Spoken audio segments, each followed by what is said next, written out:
అందరి సమాచారం ఛానళ్లకు స్వాగతం. పాస్టర్ పగడాల ప్రవీణ్ అనుమానాస్పద రీతిలో మృతి చెందిన విషయం తెలిసిందే.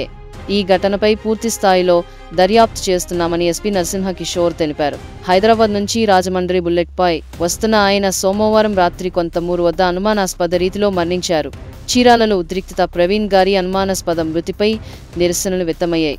అన్ని వార్తల నుండి రోజువారీ నవీకరణల గురించి మరిన్ని వీడియోల కోసం అందరి సమాచారం ఛానల్కు సబ్స్క్రైబ్ చేసుకోండి. అప్డేట్ను మిస్ అవ్వకుండా ఉండడానికి బెల్ ఐకాన్ను నొక్కడం మర్చిపోవద్దు.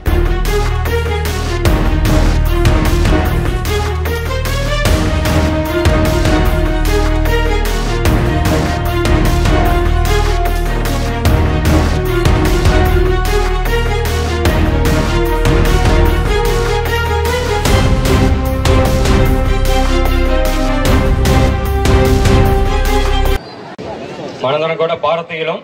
చిన్న కూడా I love my country, all Indians are my brothers and sisters అని నేర్చుకున్న వాళ్ళం.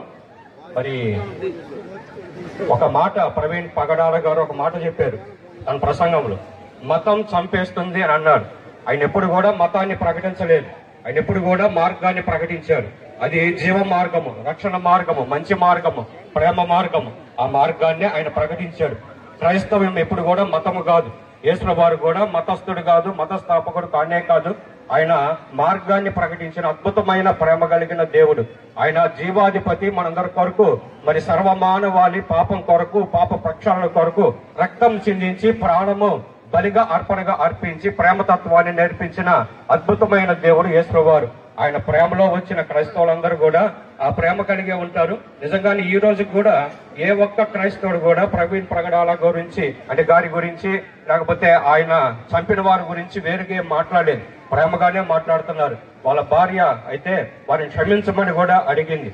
సో ఇవన్నీ కూడా మనం అర్థం చేసుకోవాలి. ప్రేమతత్వము మరి చెబుతూ ఉన్న వారిని మరి ఎందుకనో ఈ మునుపు అయితే భారతదేశంలో ఈ పరిస్థితి లేదు. గత 15 సంవత్సరాలుగానే ఇలాంటి మతం ఎప్పుడు కూడా మంచిని నేర్పించాలి, మతం ఎప్పుడు కూడా క్షేమాన్ని కలుగు చేయాలి, అంతేగాని ఉన్మాదాన్ని పుట్టించకూడదు, ఉన్మాదాన్ని కలిగించకూడదు. అది ఏ మతమైనా కానీ అది మనం అర్థం చేసుకుంటూ ఇది మతము కాదు, మత ప్రచారం కానే కాదు, ఒక మరి దైవజనుడికి జరిగిన కొంచెం అన్యాయం. అందరూ కూడా మరి చక్కగా మరి దీనికి స్పందించండి.